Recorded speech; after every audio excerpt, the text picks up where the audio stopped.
ব্রাজিলের যে জার্সিটা একটু কম বিক্রি হইতেছে, আর্জেন্টিনার জার্সিটা বেশি বিক্রি হইতেছে। এটা ভুল ধারণা। আর্জেন্টিনাতে ব্রাজিলের জার্সি বেশি বিক্রি হয়েছে এবং আমাদের সমর্থক বেশি বাংলাদেশে। নারায়ণগঞ্জ থেকে আসছি, ওখানেও বেলজিয়ামের জার্সি পাই নাই, এখানেও খুঁজতাছি।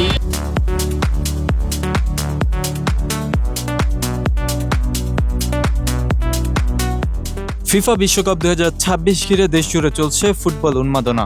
আর সেই উন্মাদনার বড় কেন্দ্র এখন রাজধানীর গুলিস্তান। খেলা যত জমছে তত বাড়ছে সমর্থকদের উল্লাস। গুলিস্তানের স্পোর্টস মার্কেটগুলো এখন ফুটবল প্রেমীদের ভিড়ে মুখর। সারি সারি ঝুলছে বিভিন্ন দেশের জার্সি আর পতাকা। আর্জেন্টিনা, ব্রাজিল, ফ্রান্স, জার্মানি ও স্পেনের পণ্যের চাহিদা বেশি। তবে সবচেয়ে বেশি বিক্রি হচ্ছে আর্জেন্টিনা ও ব্রাজিলের জার্সি। সকাল থেকে গভীর রাত পর্যন্ত বিভিন্ন দলের জার্সি চলছে কেনাবেচা। পরিবার ও বন্ধুদের নিয়ে অনেকেই আসছেন এই কেনাকাটায়। বিশ্বকাপ ঘিরে ব্যবসা ও ক্রেতাদের উল্লাস কেমন, শুনুন তাদের মুখ থেকেই।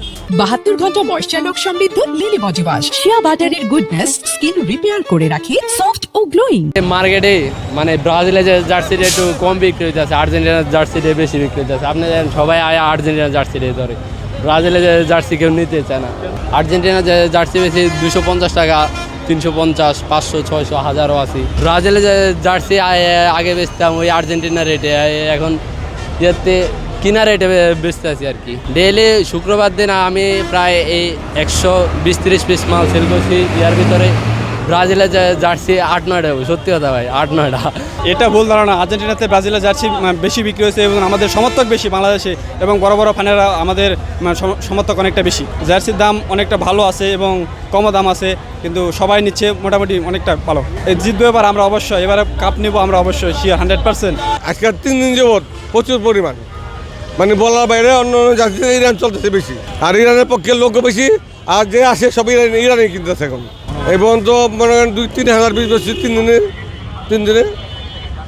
আর 3 দিন যাবত ইরানের জার্সি ভালো চলতেছে। তরুণ তরুণী ও শিশুদের উপস্থিতি সবচেয়ে বেশি। অনেকেই খুঁজছেন প্রিয় তারকাদের জার্সি। কেউ নিচ্ছেন নেইমার, কেউ নিচ্ছেন মেসির নাম্বার 10 জার্সি, আবার কেউ কিনছেন এমবাপ্পে কিংবা হ্যারি কেইনের জার্সি। কাস্টমাইজ জার্সির চাহিদাও বেড়েছে উল্লেখযোগ্যভাবে। নিজেদের নাম লিখিয়ে জার্সি বানাচ্ছেন অনেক সমর্থক। বিশ্বকাপের আনন্দ নিয়ে কি বলছেন ক্রেতারা?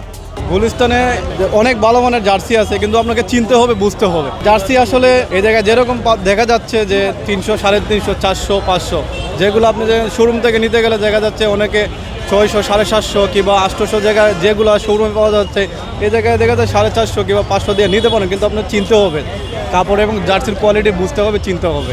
আমার আত্মবিশ্বাস যে এবার ওয়ার্ল্ড কাপটা আমি চাই আর্জেন্টিনারই নিক, কারণ এইবার হচ্ছে আমাদের বসের শেষ বিশ্বকাপ, তো আমি চাই ওনার কাছে বিশ্বকাপটা উঠুক। নারায়ণগঞ্জ থেকে আসছি, ওখানেও বেলজিয়ামের জার্সি পাই নাই, এখানেও খুঁজতাছি। আজকে অনেকক্ষণ ধরে আইছি, পাই না। বেলজিয়ামে কেউ আনে না জার্সি, বানায় না সম্ভবত। ডি ব্রুইনা নামক একজন খেলোয়াড় আছে, ওনার খুবই ভক্ত, এর কারণেই সাপোর্ট করি। আর্জেন্টিনা জার্সি মূলত আমার বেশ কয়েকটা নেওয়া হয়েছে, তো আমার একটা ছোট বাইসটা আছে, ওর জন্য নিতে চাচ্ছিলাম। দেখি পছন্দ হলে নিব আর কি, রিজনেবল প্রাইজে আছে। আমি 2টা নিছি, এখন আমার বাতিজার জন্য নিব। মূলত আর্জেন্টিনা দলটা আমি অনেক আগে থেকেই সাপোর্ট করি, ছোট থেকেই আর্জেন্টিনা দলটা সাপোর্ট করি, এবং আমার বাতিজা যে আছে সেও আমার সাথে খেলা দেখে। এখন ওর জন্য চাচ্ছি যে আরেকটা জার্সি নিতে। প্রিয় দলের জার্সি গায়ে হাতে পতাকা, গুলিস্তান যেন এখন এক টুকরো ফুটবল নগরী। মাঠের লড়াইয়ের পাশাপাশি চলছে সমর্থকদের আবেগের উৎসব। বিশ্বকাপের রঙে রঙিন হয়ে উঠেছে রাজধানীর অন্যতম এই ব্যস্ত এলাকা। মোহাম্মদ আল আমিন, ঢাকা পোস্ট।